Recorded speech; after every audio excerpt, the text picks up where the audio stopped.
My brother's new wife called me a peasant at their wedding reception. She said it loud enough for the society photographers to hear. I didn't respond. I simply picked up my clutch, kissed my brother goodbye, and drove to my cabin in the mountains. As the stars emerged over the pine trees, my phone began lighting up with messages. Dozens of them from family members, from vendors, from people whose names I barely recognized. Something had gone catastrophically wrong with the honeymoon plans. But let me start from the beginning, when the cruelty still felt manageable. Before we jump back in, tell us where you're tuning in from. And if this story touches you, make sure you're subscribed, because tomorrow, I've saved something extra special for you. The morning of Daniel's wedding had started with such promise. I'd arrived at the historic Ashford Estate 2 hours early, my dress carefully preserved in its garment bag, a string of pearls that had belonged to our grandmother tucked safely in my purse. The September sun filtered through the ancient oak trees lining the estate's entrance, casting dappled shadows across the cobblestone drive. Everything felt elegant and timeless, exactly the kind of wedding my younger brother had always dreamed of having. I found him in the library, a wood-paneled room that smelled of old books and lemon polish. He was standing before a full-length mirror, adjusting his bow tie with the same concentrated expression he'd worn as a child trying to master a new skill. At 28, Daniel had grown into a handsome man, though I still saw glimpses of the freckled boy who used to follow me around our parents' garden, asking endless questions about everything from cloud formations to why birds sang at dawn. "You look perfect," I said from the doorway. He turned, and his face broke into a relieved smile. "Vivian, thank God you're here. I've been trying to get this tie right for 20 minutes. Come help your useless brother." I crossed the room and took over the task, my fingers working efficiently with the silk.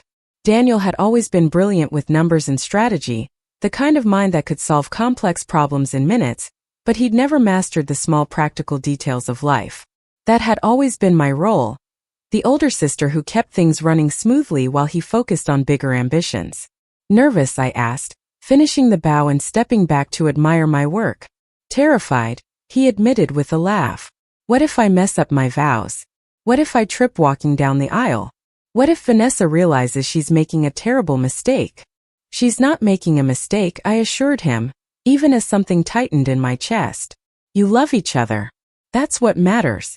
But even as I said it, I couldn't quite silence the small voice of doubt that had been growing louder over the past 8 months since Daniel had introduced me to Vanessa Whitmore. She was stunning, there was no denying that. Tall and willowy with the kind of bone structure that photographed beautifully, dark hair always styled in perfect waves, clothes that whispered expensive rather than shouted it. She came from old money, the kind of family whose name appeared on hospital wings and museum galleries throughout the city. Daniel had met her at a corporate merger celebration. He'd been there representing the investment firm where he'd recently made junior partner, a position he'd earned through 70-hour work weeks and an almost obsessive dedication to his clients. Vanessa had been there as the daughter of Maxwell Whitmore, whose real estate empire had shaped the city's skyline for 3 generations.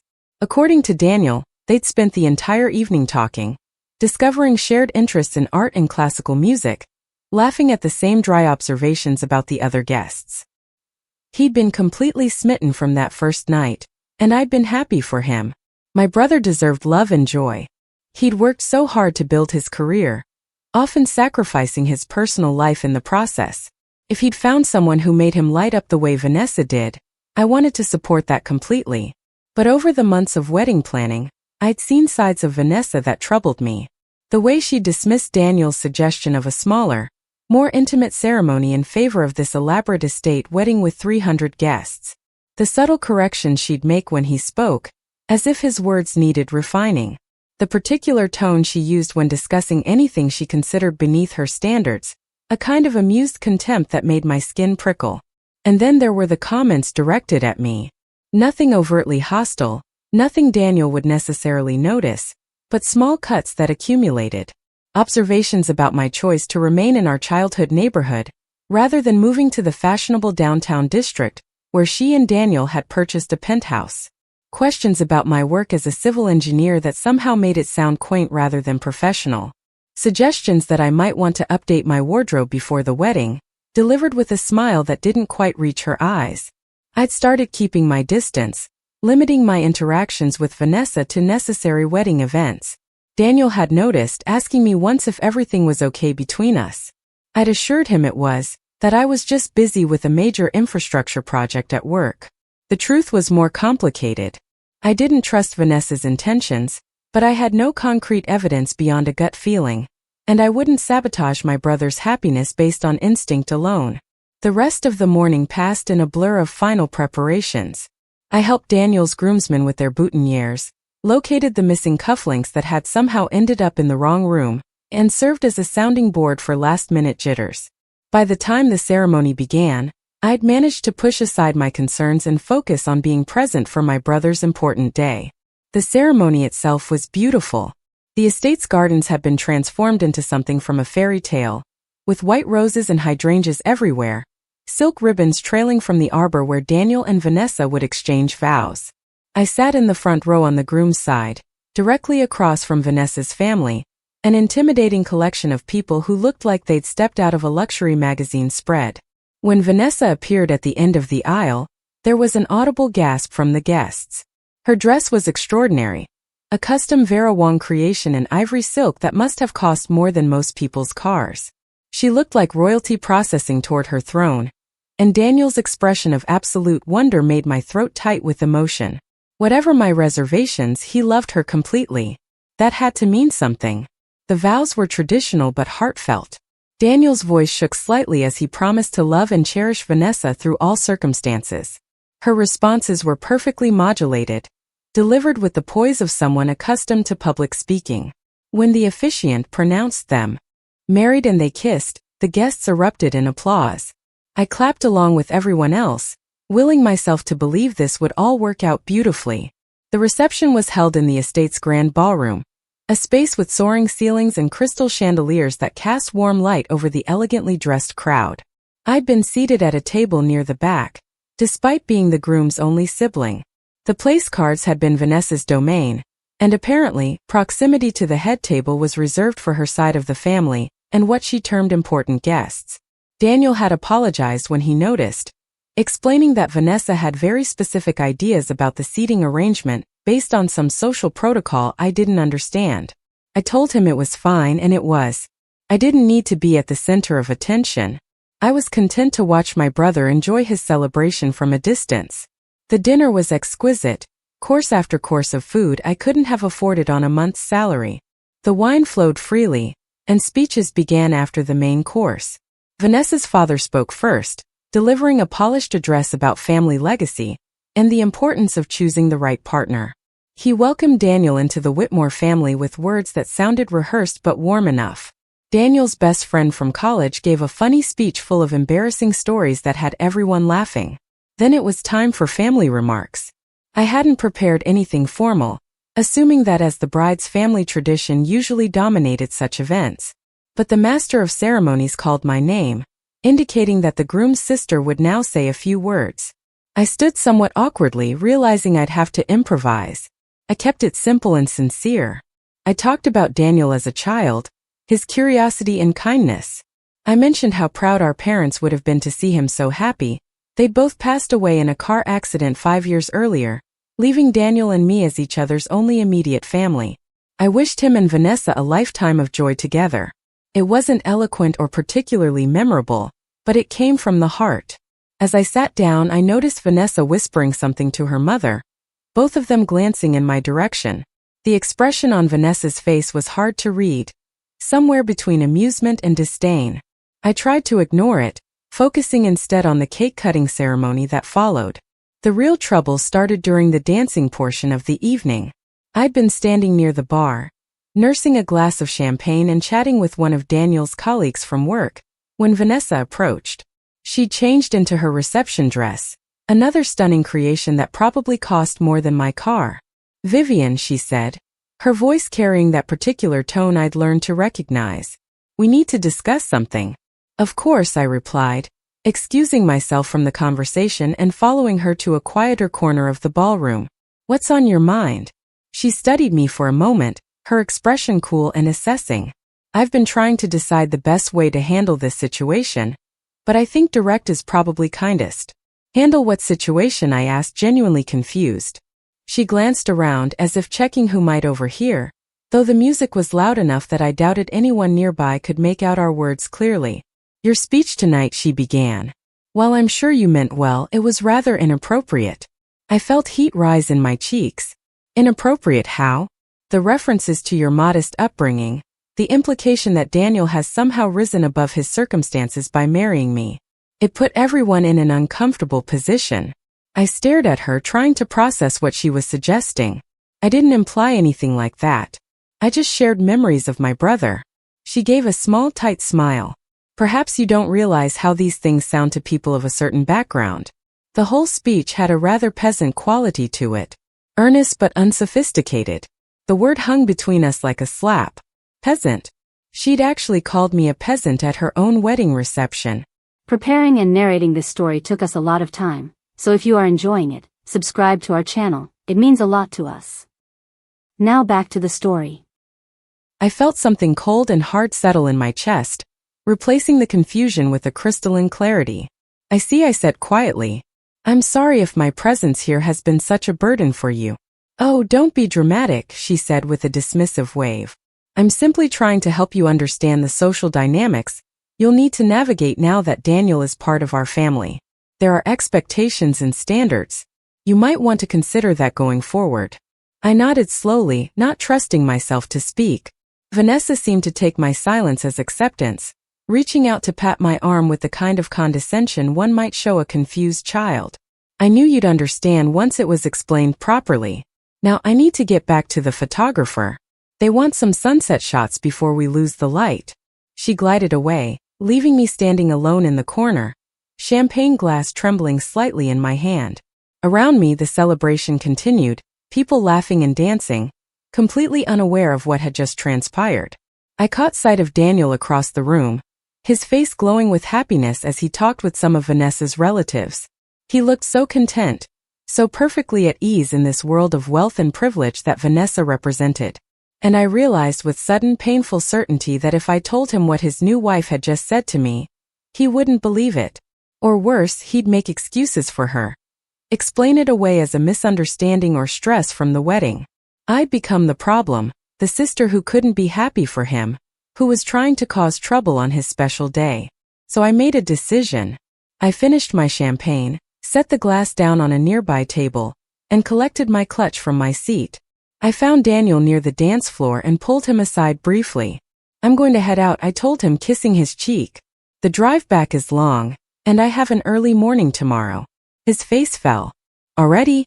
But we haven't even done the bouquet toss yet. I smiled, hoping it looked genuine. I'm not really in the bouquet catching demographic anymore. You enjoy the rest of your night. It's been beautiful. Everything you hoped for. He hugged me tightly. Thank you for being here, Viv. It meant everything to have you. I squeezed him back, memorizing the feeling. I love you, little brother. Congratulations. Then I left before he could see the tears threatening to spill. I walked through the estate's gardens toward the parking area, my heels clicking on the stone pathways. The sun was just beginning to set, painting the sky in shades of orange and pink. It would have been romantic under different circumstances. My car, a practical sedan that looked distinctly out of place among the luxury vehicles filling the lot, started reliably.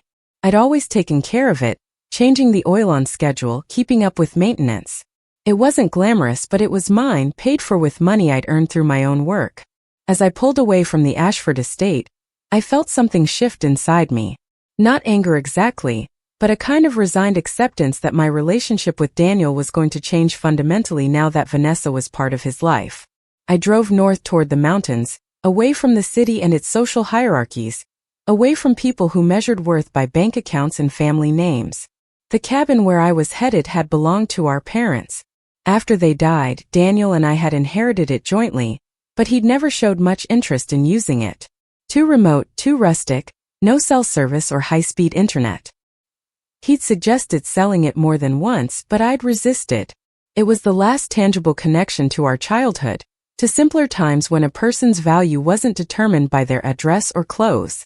The drive took nearly 3 hours, winding mountain roads that climbed steadily away from civilization. By the time I reached the cabin, full darkness had fallen. The stars overhead were spectacular, undimmed by city lights, a river of brightness stretching across the sky. I'd kept my phone off during the drive, not wanting to deal with calls or messages. Now, as I unlocked the cabin door and stepped inside, I finally powered it back on. The device immediately began vibrating with notification after notification. Text messages, missed calls, voicemails, all flooding in at once. I stared at the screen in confusion. Daniel, his best friend Marcus, Vanessa's maid of honor. Numbers I didn't recognize, even Vanessa herself. The timestamps showed they'd all come in during the past 2 hours. An escalating pattern of urgency. The most recent text was from Daniel, sent just 10 minutes ago. Vivian, please call immediately. Emergency with honeymoon. Need your help desperately. I sank onto the cabin's worn sofa, my hands suddenly shaking. What could have possibly gone wrong with the honeymoon? They were supposed to leave tomorrow morning for 2 weeks in the Maldives. Vanessa had spent months planning every detail of the trip, booking an overwater villa at one of those exclusive resorts that cost more per night than most people's monthly rent. My finger hovered over Daniel's contact, but before I could call him, my phone rang. His name flashed on the screen. I answered. Daniel? What's wrong? Vivian, thank God. His voice sounded strained, almost panicked. Where are you? Why did you leave so early? I'm at the cabin. I had my reasons for leaving. What's happened? There was a pause and I heard muffled voices in the background. Then Daniel spoke again, his words tumbling out quickly. The honeymoon arrangements have completely fallen apart. The resort says they have no record of our reservation. The villa Vanessa booked doesn't exist. They're claiming the confirmation numbers she has are fraudulent.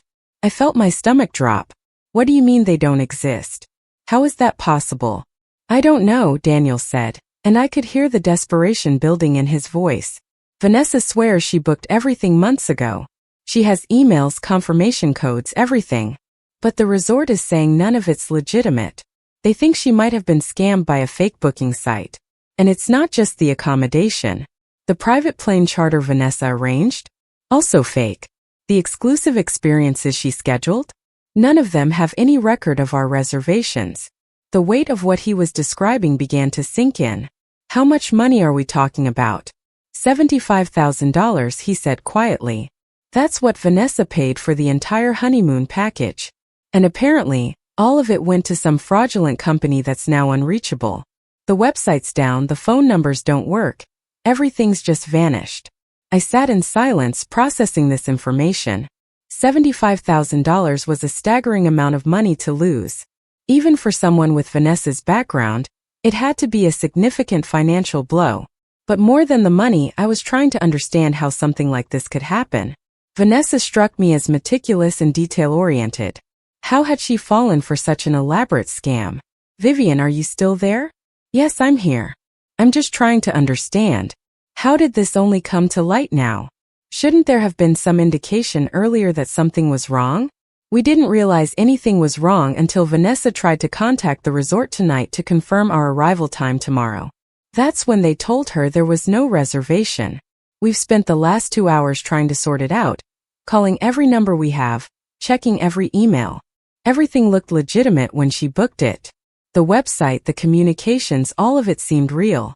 I felt a headache beginning to form behind my eyes. What do you need from me, Daniel? He hesitated, and when he spoke again, his voice was smaller, more vulnerable.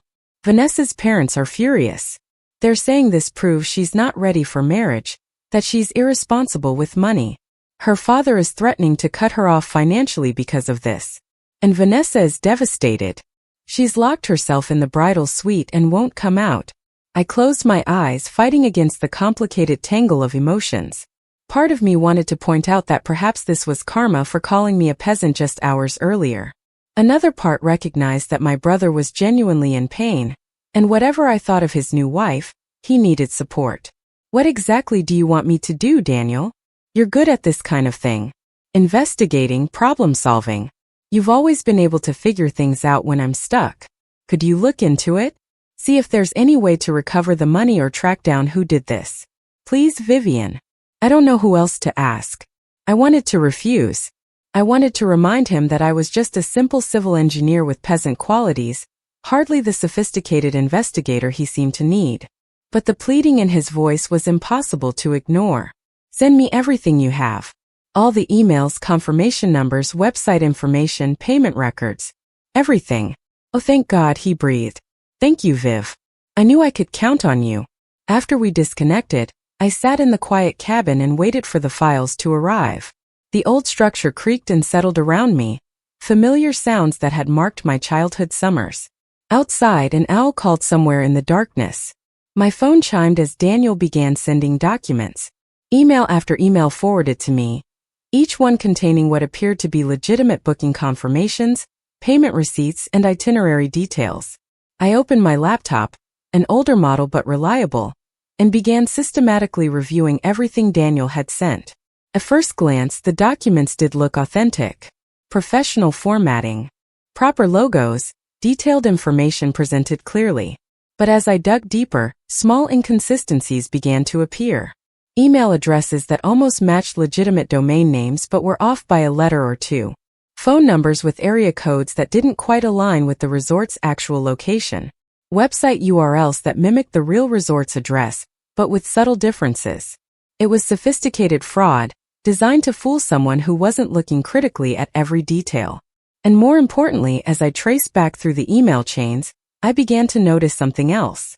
A pattern in how Vanessa had been contacted initially, the flattering language used to convince her this was an exclusive opportunity, the pressure to book quickly before losing the spot.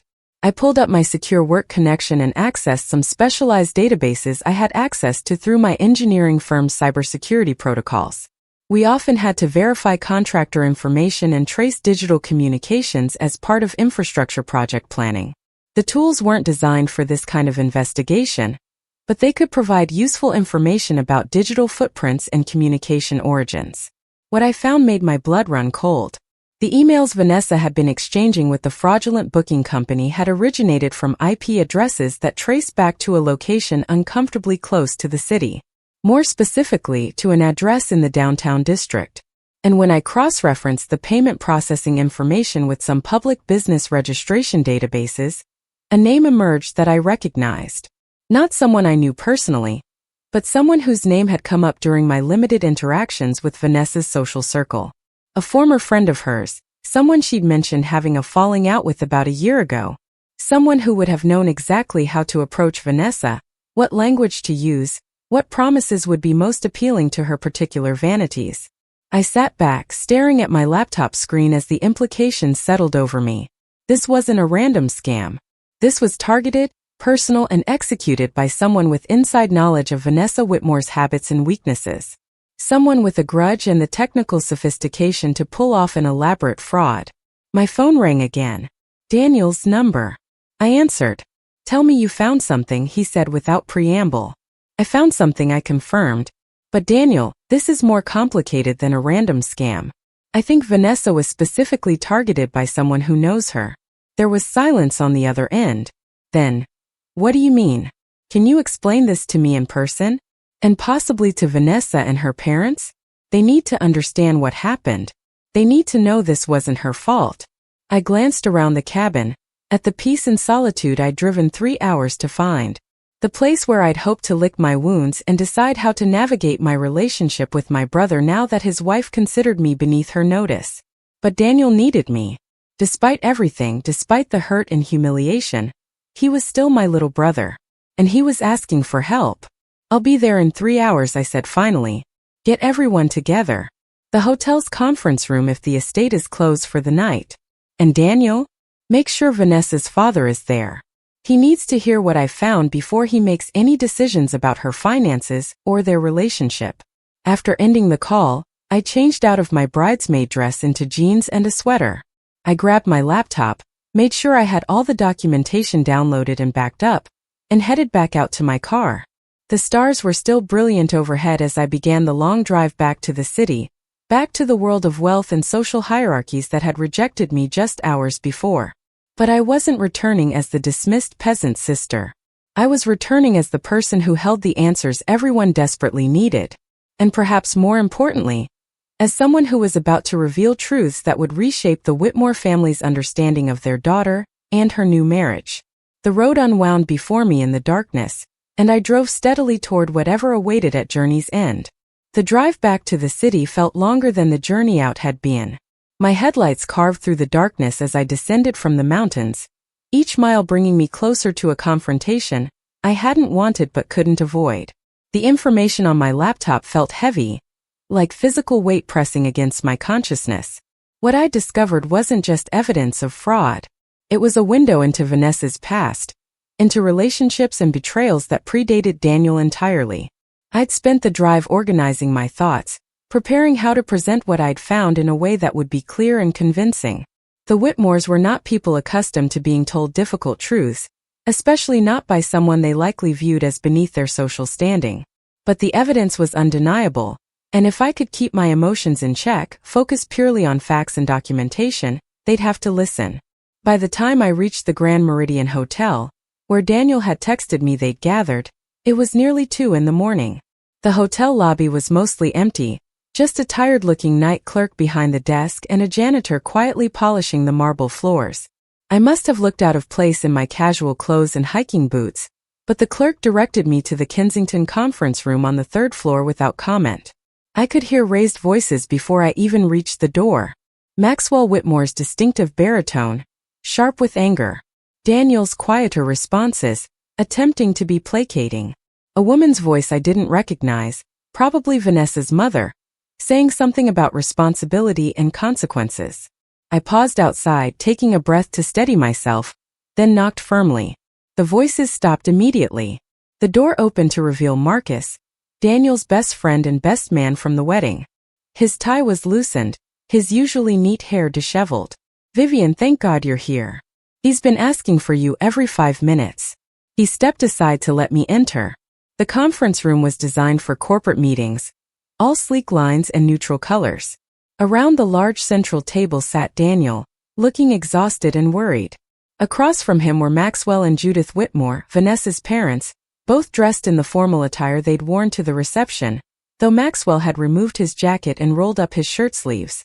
Vanessa herself sat at the far end of the table, her reception dress replaced by a hotel robe, her elaborately styled hair now pulled back in a messy knot.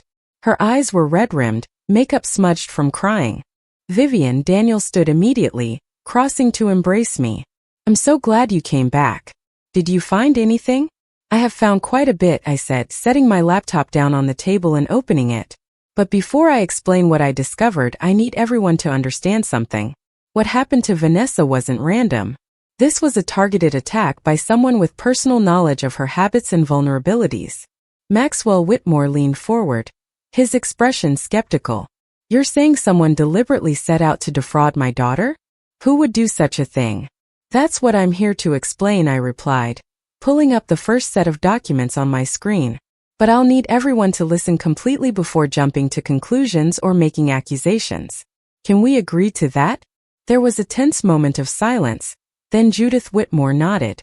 "We're listening, Miss Carson. Please proceed." I connected my laptop to the room's presentation screen, displaying the email chain that had started Vanessa's booking process. Let's begin with how this fraud was initiated. "Vanessa, do you remember receiving this first email about an exclusive honeymoon package?" Vanessa looked at the screen then nodded slowly. "Yes, that came about 4 months ago. It said they were offering a limited opportunity for high-profile couples. Only 10 spots available worldwide. I thought it was legitimate because it came through a recommendation algorithm on a luxury travel forum I frequent. Except it didn't actually come from that forum," I said, highlighting the email headers. The sender spoofed the domain to make it appear connected to the forum, but the actual origin point was completely different. "Look at this routing information." I walked them through the technical details, explaining how the fraudster had created an elaborate fake website that mimicked a legitimate luxury travel company. The site had reviews, testimonials, even a physical address in Monaco. But when you dug deeper, everything was fabricated. The reviews were written by the same person using slightly different writing styles. The testimonials featured stock photos. The Monaco address was a mail forwarding service. "How did you discover all this?" Maxwell asked, his tone shifting from skeptical to interested. "I have access to certain verification databases through my work," I explained. "Infrastructure projects require us to vet contractors extensively, checking digital footprints and business legitimacy. I used those same tools to trace the origins of these communications. I pulled up the next set of documents showing the payment trail. Vanessa paid $75,000 in 3 installments over 2 months. Each payment went to what appeared to be a legitimate escrow account. But look at the routing here. I traced the money as it moved through several shell companies, eventually landing in an account registered to someone named Patricia Hollowell. The name meant nothing to me, but I watched Vanessa's face go white. "Trisha," she whispered. "Oh my God, Trisha did this. Who is Patricia Hollowell?" Daniel asked, looking between his new wife and me. Vanessa seemed unable to speak, so I continued. Based on what I could find in public records and social media archives, Patricia Hollowell and Vanessa were close friends through college and for several years afterward. They moved in the same social circles, attended the same events. But approximately 14 months ago, there was some kind of falling out. Vanessa finally found her voice, though it shook. She blamed me for her breakup with Harrison Caldwell. We'd all been friends, the 3 of us and Harrison. But Harrison and I had dated briefly before he got together with Trisha. When their relationship ended badly, she convinced herself that I'd somehow sabotaged it, that I'd been turning Harrison against her the whole time. It wasn't true. I was trying to be supportive to both of them, but she wouldn't listen. She cut me off completely, blocked me on everything, told mutual friends I betrayed her. "And Harrison Caldwell is?" Marcus asked. "Heir to the Caldwell pharmaceutical fortune," Judith supplied quietly. The breakup was quite public and apparently quite messy. Patricia took it very hard. Maxwell's expression had hardened. So this woman, this former friend, orchestrated an elaborate fraud specifically to hurt Vanessa? To steal from her? It appears so, I confirmed. And she chose the honeymoon specifically because she knew how important it would be, how public the humiliation would be if something went wrong. She understood Vanessa's social world well enough to strike where it would cause maximum damage. I pulled up additional documentation, showing how Patricia had maintained the deception over months. The fake customer service responses, the careful timing of confirmations to prevent suspicion, even the sophisticated website design that would fool most people. This wasn't a simple scam, I explained. This required technical knowledge, patience, and detailed understanding of Vanessa's planning process. Patricia likely had access to information about the wedding timeline, possibly through mutual acquaintances still connected to both of them. "Can we prosecute?" Maxwell demanded. "Can we recover the money?" "That's more complicated," I admitted. "The money has been moved through enough accounts and jurisdictions that recovery will be difficult, though not impossible. As for prosecution, yes, absolutely. This is wire fraud, identity theft, and several other serious crimes. But it will require reporting to law enforcement, and likely a lengthy investigation." Vanessa made a small sound, almost a sob. "Everyone will know. It'll be in the society pages. Another scandal attached to my name. Better a victim of fraud than labeled as irresponsible and foolish," Judith said, her tone gentler than I'd heard before. "Vivian's research proves you were deliberately targeted by someone you trusted. That's not a reflection on your judgment. It's criminal behavior by someone who abused your friendship." Daniel moved to sit beside Vanessa, taking her hand. "We'll get through this. Together. And we'll make sure Trisha faces consequences for what she's done." I began collecting my materials, preparing to leave them to discuss next steps privately. "I should give you all space to process this and decide how you want to proceed. I can send all the documentation to whatever attorney you choose to handle the case." "Wait," Maxwell said, stopping me. "Miss Carson, Vivian, please. I owe you an apology. We all do. You drove back here in the middle of the night, used your expertise to solve a problem we couldn't, and asked for nothing in return. That's the behavior of someone with character, regardless of social standing or background." His pointed look at Vanessa made it clear he knew more about the evening's earlier interaction than I'd realized. Vanessa wouldn't meet my eyes. "I'm sorry," she said quietly to the table surface, "for what I said at the reception. You were right to leave. I was horrible to you. You didn't deserve that." I didn't respond immediately, letting the apology sit in the air between us. Finally, I said I didn't come back because I wanted an apology. I came back because Daniel asked for help and he's my brother. Whatever exists between you and me, that doesn't change my relationship with him. Appearance. and I let that poison my judgment about people. You have every reason to hate me, Vivian, but I'm hoping you'll give me a chance to do better. To be better. Her sincerity seemed genuine, though I remained cautious. Building trust wasn't something that could be accomplished in a single conversation, no matter how heartfelt. I appreciate that, I said carefully, and I'm willing to see where things go. But I won't pretend last night didn't happen, or that your words didn't hurt. That's fair, she acknowledged. I wouldn't expect you to. The conversation shifted to more practical matters. The police investigation would take time, but Catherine Brennan was confident they could build a strong case against Patricia Hollowell. The honeymoon obviously would need to be completely replanned. Vanessa's father offered to cover the costs of a new trip, but Daniel surprised everyone by suggesting they postpone the honeymoon entirely. I think we need to focus on starting our marriage on solid ground, he said, looking at Vanessa. The trip can wait until we're really ready to enjoy it. Over the following days, I returned to my normal life, or tried to. Work consumed my attention. A major bridge inspection project that required careful analysis and detailed reporting. But I found my mind wandering during meetings, replaying the events of the wedding and its aftermath. The check from the Whitmores sat in my desk drawer at home, still undeposited. I wasn't sure what to do with that amount of money. It felt wrong somehow, like accepting it would change the nature of what I'd done, from helping family to performing a service. Daniel called regularly, keeping me updated on the investigation's progress. Patricia Hollowell had been arrested attempting to leave the country. The evidence I'd compiled formed the backbone of the prosecution's case. Other victims were coming forward, people who had been scammed by similar schemes but had been too embarrassed to report it. My brother sounded lighter somehow, less burdened by the social pressures that had weighed on him before the wedding. He'd taken a week off work, he told me, something he'd never done before. He and Vanessa were attending couples counseling, working through the issues that had been building beneath the surface of their relationship. 3 weeks after the wedding, I received an unexpected invitation. Judith Whitmore wanted to have lunch, just the two of us. I almost declined, uncomfortable with the idea of socializing with Vanessa's mother without Daniel as a buffer. But curiosity won out, and I found myself at an upscale bistro in the financial district on a Tuesday afternoon. Judith was already seated when I arrived, dressed elegantly but not ostentatiously.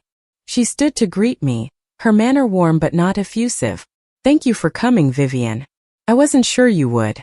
"I admit I was surprised by the invitation," I said, taking my seat across from her. Judith smiled slightly. "I imagine you've had enough of the Whitmore family to last a lifetime. But I was hoping we could talk, woman to woman, about something that's been troubling me." "Of course," I replied, curious where this was heading. She waited until we'd ordered, then leaned forward slightly. "I want to tell you about Vanessa's upbringing. Not to excuse her behavior, but to help you understand the environment that shaped her." She paused, choosing her words carefully. "Maxwell and I married young, both of us coming from established families with certain expectations. We raised our daughter in a world where social standing was treated as currency, where the right connections could open doors that talent alone might not. We taught her to value appearance, status, family name. And in doing so, we failed to teach her to value character, integrity, the qualities that actually define a person's worth." I listened without interrupting, sensing she needed to say this. "The falling out with Patricia was devastating for Vanessa," Judith continued. "Not because she'd lost a friend, though that hurt, but because it threatened her social position, made her look vulnerable and foolish. She responded by becoming harder, more defensive, more likely to strike first before someone could hurt her. That's what she did to you at the wedding. She saw someone who hadn't been shaped by our world's artificial constraints, and instead of appreciating that, she felt threatened by it." "Mrs. Whitmore," I started, but she held up a hand. "Please call me Judith. And let me finish. Watching you work that night, seeing the way you simply identified the problem and solved it without concern for credit or recognition, it reminded me of why I originally fell in love with Maxwell. Before the social climbing and the endless networking, he was just a man who built things, who took pride in creating something solid and real. We lost sight of that somewhere along the way, and we raised our daughter to value all the wrong things." I chose my words carefully. "I appreciate you sharing this. But where does it leave us now?" "That's what I wanted to discuss," Judith said. "I'd like to get to know you better, without the drama and crisis of the wedding weekend. Would you be open to that? To building an actual relationship, rather than just being civil for Daniel's sake? The request surprised me, but something in her expression was genuine, almost vulnerable. I think I'd like that, I said slowly. Though I should warn you, I'm not very good at the social games your world seems to require. Good, she replied firmly. We've had enough of those games. What we need is authenticity, even if it's uncomfortable at first. Over lunch, we talked about surprisingly mundane things. Her work on various charitable boards, my engineering projects, shared frustrations with Boston traffic, and the challenges of maintaining old buildings. She asked intelligent questions about my profession, seemed genuinely interested in the technical aspects of infrastructure development. By the time we parted, I felt cautiously optimistic that something real might develop from this unexpected connection. The following month brought changes I hadn't anticipated. Daniel and Vanessa started including me in more of their life. Not just obligatory family dinners but casual evenings watching movies or trying new restaurants. Vanessa was making visible efforts to be different, asking about my work, listening without interrupting, checking her impulses to correct or judge. It wasn't always smooth. Old habits resurfaced sometimes, a subtle criticism or assumption about class differences. But she caught herself more often than not, apologized when she didn't, and gradually, the tension between us began to ease. The legal case against Patricia Hollowell moved forward steadily. I was deposed by the prosecution, spent several hours explaining my investigation methods and findings. The defense attorneys tried to challenge my techniques, suggesting I'd overstepped boundaries or misinterpreted evidence, but the facts were undeniable. Patricia had created elaborate frauds targeting multiple victims, and the evidence trail was clear. Maxwell attended the hearings whenever he could, his presence a subtle message about how seriously the Whitmore family took this case. We want other potential victims to know they can come forward, he told me after one particularly grueling session. We want to make sure Tricia can never do this to anyone else. In quieter moments, I thought about how dramatically things had shifted from that terrible moment at the wedding reception. Vanessa's cruel words had cut deep, struck at insecurities I'd carried about not fitting into Daniel's new world. But the crisis that followed had revealed something more important than social standing or family connections. It had shown who people truly were when circumstances stripped away pretense and polish.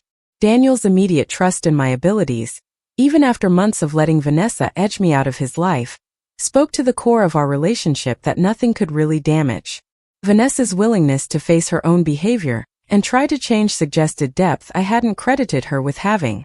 And the Whitmore family's response, once they understood what had actually happened, demonstrated that their values went deeper than pure social positioning. I eventually deposited the check they'd given me, using part of it to establish a small scholarship fund for engineering students from working-class backgrounds. The rest I saved, thinking it might fund a larger project someday, something that could make a real difference for people often overlooked by institutions that valued pedigree over potential. When I told Judith about the scholarship during one of our increasingly regular lunches, her eyes grew bright. That's perfect, she said. Would you consider letting the Whitmore Foundation match your contribution? We could make it a substantial program, help more students than you could alone. The collaboration that grew from that conversation surprised both of us. Judith brought her connections and fundraising expertise. I brought my understanding of what engineering students actually needed to succeed. Together we built something neither of us could have created alone. A program that looked beyond grades and recommendations to find talented students who simply needed someone to believe in them. Maxwell got involved too, using his real estate connections to arrange internships and mentorship opportunities. Even Vanessa participated, though her contributions were more behind the scenes, helping with marketing materials and event planning for fundraising galas. For months after the wedding, Patricia Hollowell accepted a plea deal. 7 years in federal prison for wire fraud, identity theft, and conspiracy. Restitution to victims, though given how she'd spent the money, full recovery was unlikely. The day the sentencing was announced, Vanessa called me. I thought I'd feel triumphant, she said, her voice tired. Like justice being served would make everything better. But mostly I just feel sad. Sad that someone I considered a friend became someone capable of such deliberate cruelty. I understand, I replied, and I did. There was no real satisfaction in watching someone's life collapse, even someone who had caused such damage. Daniel and Vanessa's marriage found its footing through those challenging months. They were building something more honest than the fairy tale image Vanessa had originally envisioned, messier but more real. Daniel seemed happier, more like himself than he'd been in years. The corporate polish he'd developed remained, but it no longer felt like armor hiding his true personality. He brought Vanessa to the cabin one weekend, the place he'd previously dismissed as too rustic. I watched her trying to be enthusiastic about hiking and campfires, clearly out of her element but making genuine effort. That she tried it all felt significant. On the last evening of that cabin weekend, as we sat around the fire watching stars emerge in the darkening sky, Vanessa spoke quietly. "I've been thinking about what you said at the hotel after the fraud investigation. About how you came back because Daniel asked for help, not because you wanted anything from me. It made me realize how transactional my relationships have been. Everything measured by what people could do for me or how they reflected on my status. I'm trying to be different, to value people for who they are rather than what they represent." "That's good," I said simply, not sure what else to offer. She stared into the flames, her face thoughtful in the flickering light. "I grew up believing that worth was something external, something you achieved through the right schools and connections.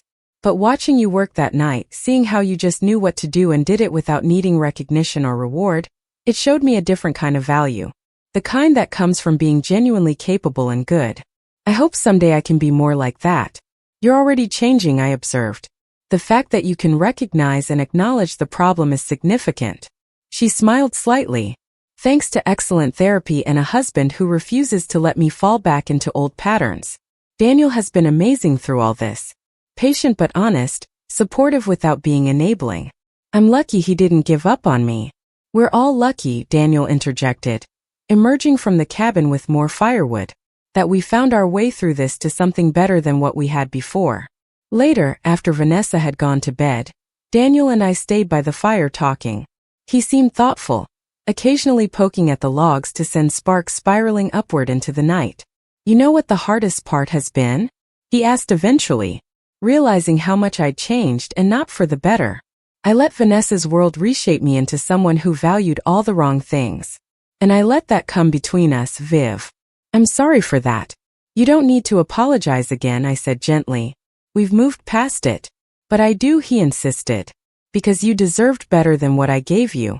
You've always been there for me. Always supported my dreams even when it cost you. And I repaid that by letting someone else convince me you weren't good enough for my new life. That's unforgivable." "And yet I've forgiven it," I pointed out. "So perhaps it wasn't as unforgivable as you think." He laughed softly. "How do you do that? Stay so grounded when everything around you is chaos?" "I don't know that I do," I admitted. "I just try to focus on what actually matters rather than what seems important in the moment.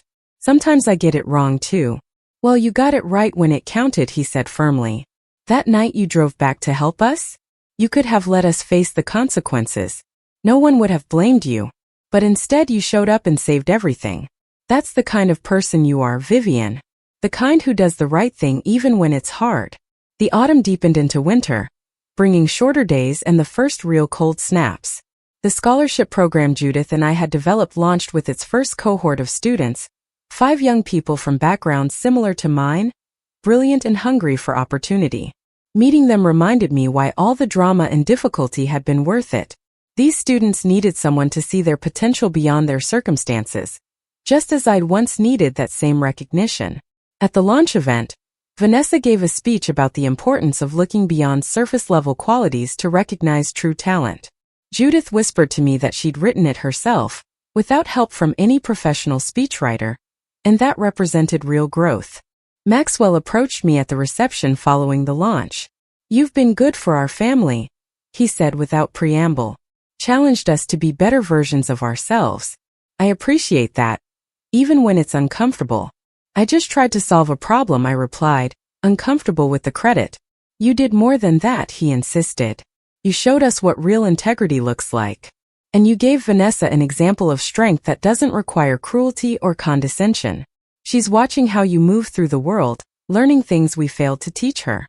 As the year drew toward its close, I found myself reflecting on how dramatically my life had changed since that September wedding. The hurt and humiliation of being called a peasant, of being excluded from my own brother's celebration, had led to something unexpected. Not just reconciliation, but the building of relationships I'd never anticipated having. The Whitmores had become more than just my brother's in-laws. They'd become people I genuinely respected and, in some cases, cared about.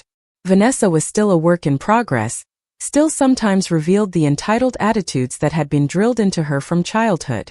But she was genuinely trying, to become someone better than she'd been raised to be.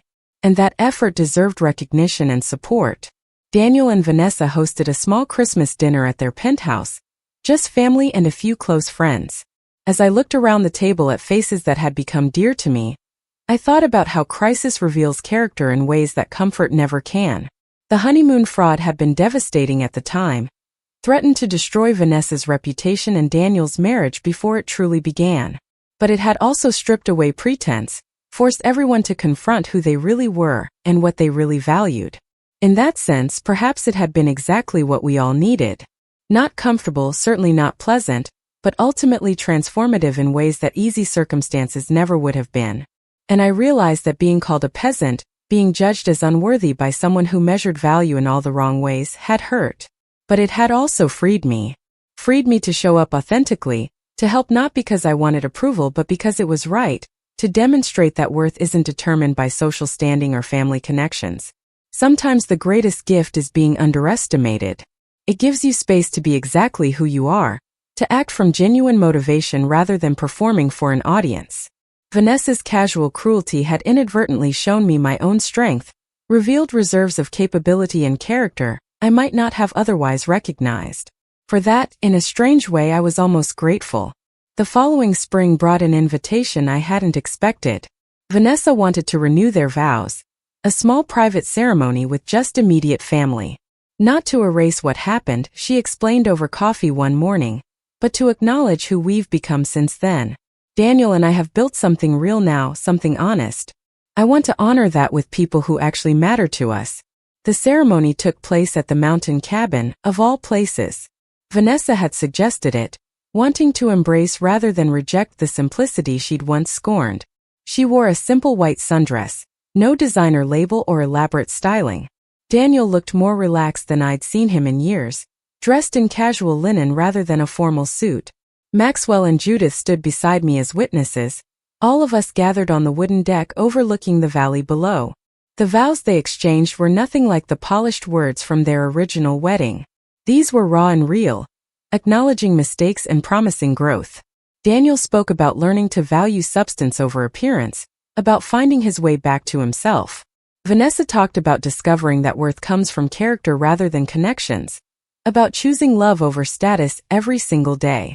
When they kissed, Judith reached over and squeezed my hand. "Thank you for not giving up on them," she whispered. "For showing us all what really matters." I squeezed back, unable to speak past the emotion tightening my throat.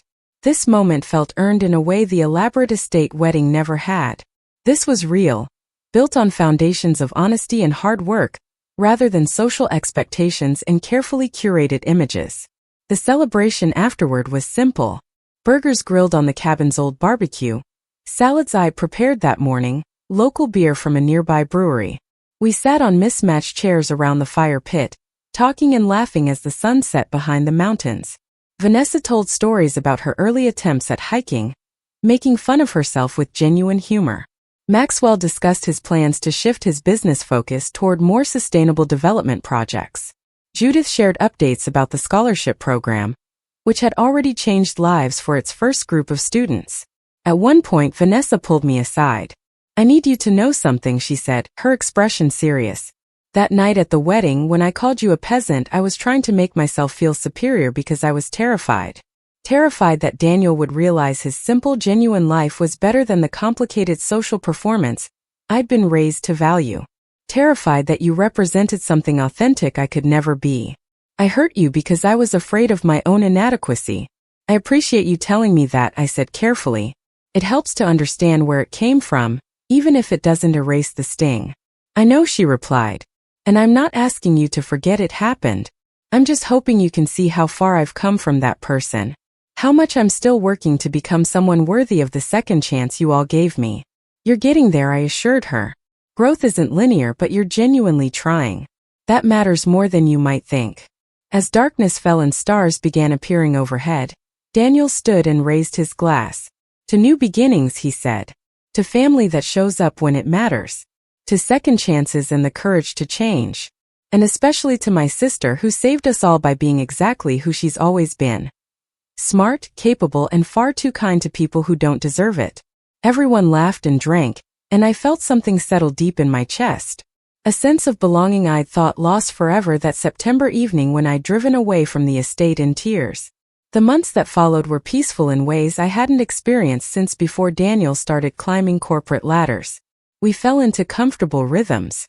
Sunday dinners rotating between the cabin, their penthouse, and my modest house in our old neighborhood. Collaborative projects through the scholarship program. Honest conversations about challenges and triumphs. The Whitmores became not just tolerable in-laws but genuine friends, people I chose to spend time with rather than endured out of obligation. Patricia Hollowell served her sentence in federal prison, becoming a cautionary tale in certain social circles about the dangers of letting bitterness poison your judgment. Other victims she defrauded came forward as the case received media attention, and additional charges were filed. Vanessa attended one of the hearings, sitting quietly in the gallery. Afterward, she told me it helped her find closure. Seeing Trisha face consequences reminded me that actions have weight, she explained. That how we treat people matters beyond the immediate moment.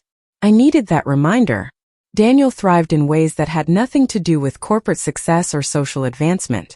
He started volunteering with the scholarship program, mentoring students who reminded him of himself before ambition and status seeking had distorted his priorities. Watching him guide these young people with patience and genuine interest showed me the brother I'd always known was still there, just temporarily buried under layers of learned behavior and misplaced values.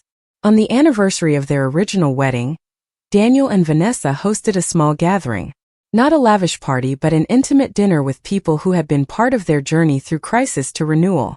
As we raised glasses to toast their year of marriage, I thought about how the moment I'd been excluded from had paradoxically become the catalyst for something better than anyone could have planned. Being called a peasant had hurt precisely because it struck at fears I'd carried about not being enough, about my simple life and practical choices being somehow less valuable than wealth and social position.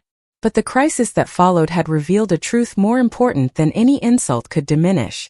Worth isn't measured in designer clothes or elite connections. It's measured in how you show up when things fall apart, in what you choose to do when no one is watching, in the character you demonstrate when circumstances strip away all pretense. Vanessa caught my eye across the table and smiled, a genuine expression free of the calculating assessment that used to accompany her glances. In that moment, I saw not the woman who had wounded me with careless cruelty, but someone who had done the hard work of transformation.